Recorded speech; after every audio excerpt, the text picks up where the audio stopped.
ඊළඟට අට්ඨි සංකලූපමා කාමා. කාමයේ කියන එක ඇට සැකිල්ල, ඇට කටුවක් වගේ කියනවා.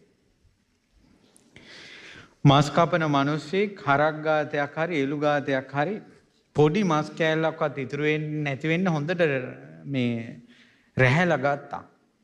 සුද්ධ කළා. බඩගින්නෙන් පිපාසෙන් ඉන්න බලු පැටියෙක් ළඟට දැම්ම අර මස් කට්ට.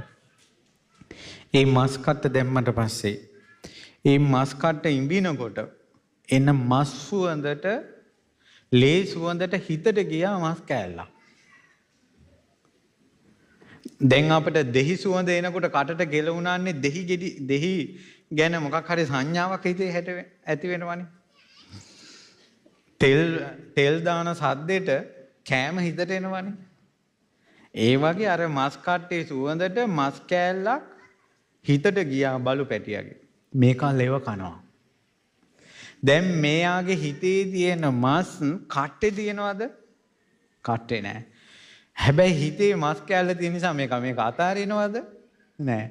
ලෙව කනවා උදේ ඉඳලා හැන්දෑවක පහුවදාත් ලෙව කනවා. බුදුරජාණන් වහන්සේ වදාළා කාමයේ වගේ. හිතේ විතරයි තියෙන්නේ, කන කට්ටේ එක නෑ. දැන් ඔයාලගේ හිතවල තිබ්බ කාමය දැන් ඔයාලා මේ කන කට්ටේ තියෙනවද කියලා බලන්න ගත කරන ජීවිතේ. මම මේවා විස්තර කරන්නේ තරුණ දූල පුතාලත් මෙතන ඉන්න නිසා.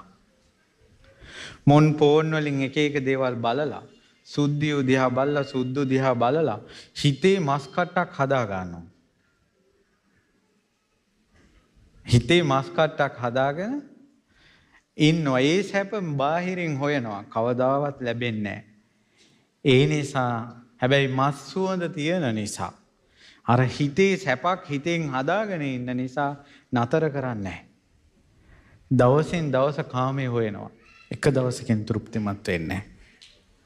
මේ ලෝකේ සත්වයන් මැරෙන්නේ තෘප්තිමත් වෙලා නෙවෙයි. වයසට ගියත් ඉන්ද්‍රියන් අඩපණ වුණා මිසක් හිතනම් පිරීලා නැහැ. මස් කට්ටක් ලෙව කනවා වගේ. ඉතින් අවසානයේ බුදුරජාණන් වහන්සේ මේවා ගැන දේශනා කරද්දී කියනවා හරියට මේ කාමයේ කියන එක මස් කපන කොටේ කඩුවයි වගේ කියලා.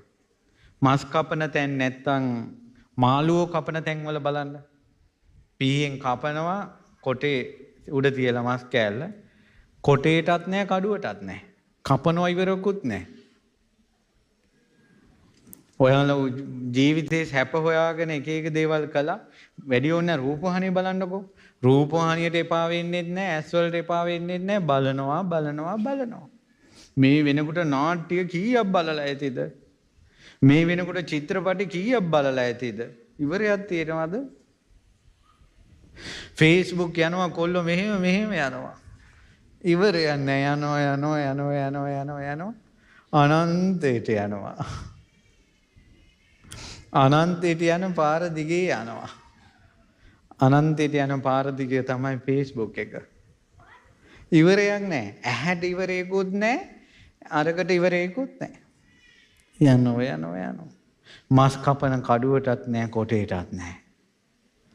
දැන් ඔය තරුණ කාලේ ඔය විදිහේ එක එක සැප හොයාගෙන ගිහිල්ලා ඊට පස්සේ විවාහ වෙලා ගේ දොරවල් හදාගෙන ගමන් බිමන් ගිහිල්ලා වයසට ගිය සීයලා ගෙවල් වල ඉන්න හැටි බලන්න. වයසට ගිය ආච්චිලා ගෙවල් වල ඉන්න හැටි බලන්න. ඇට රැන්දක් වෙලා, දත් ටික වැටිලා, කොණ්ඩේ පැහිලා, ඔහේ මේ ඇන තියාගෙන ඉන්නවා බලන්න. දැන් ඇට සැකිල්ලක් වෙලානේ. කෝ අර ගමන් බිමන් ගියේවා කෝද? කෝ සැප හොයපේවා කෝ?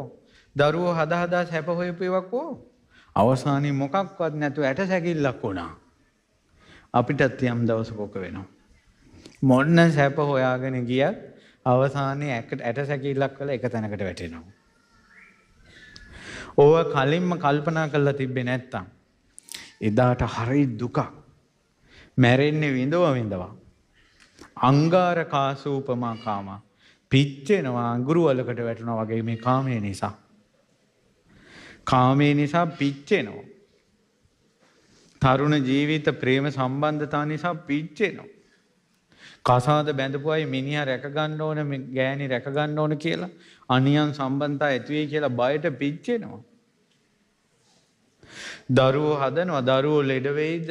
දරුවන්ට ඉගෙන ගන්න පුළුවන් වෙයිද? ඉස්කෝලේට යන්න කොහොමද? ආර්ථික ප්‍රශ්න කොහොමද? දරුවෝ නන්නත්තර වෙයිද? කුඩුකාරයෝ වෙයිද? ගංජාකාරයෝ වෙයිද? පිච්චෙනවා. ටීවී එකේ කෙල්ලෝ තට්ටු වලින් වැටුණා, අර කාමරේ හිටියා, මේ කාමරේ හිටියා. ටියුෂන් එකට ගිහිල්ලා පොඩි උන් ටික මෙහෙම දූෂණය වුණා කියලා කියනකොට දරුවෝ ඉන්න අම්මලා පිච්චෙනවා. පෙන්නුවේ නැති වුණාට. ටීවී බල පිච්චි ඉන්නේ. සැපක් හොයන්නයි දරුවෝ හැදුවේ. කොහොමද පිච්චෙන පිච්චිල්ල? අප්පසාදා කාමා බහූ දුක්ඛ. ආස්වාදයක් තියෙනවා, මට දුවෙක් ඉන්නවා, පුතෙක් ඉන්නවා, O level pass, A level pass කියලා ආස්වාදයක් එනවා. සමාජයේ ඕවා දකිනුට මේක පිච්චෙනවා. මුන් ගංජා ගහයිද, කුඩු ගහයිද, අසත්පුරුෂයොත් එක්ක අහුවේද? දැන් බයික් එක අරන් ගියා, මුන් කොතනකවත් ඇනගනීද? වැටෙයිද? ඇක්සිඩන්ට් වෙයිද? ජීවිතේට අනතුරක් වෙයිද? පිච්චි ඉන්නේ මිනිස්සු. අප්පසාදා කාම, අංගාරකාසූපමා කාම, අඟුරු වලක් වගේ.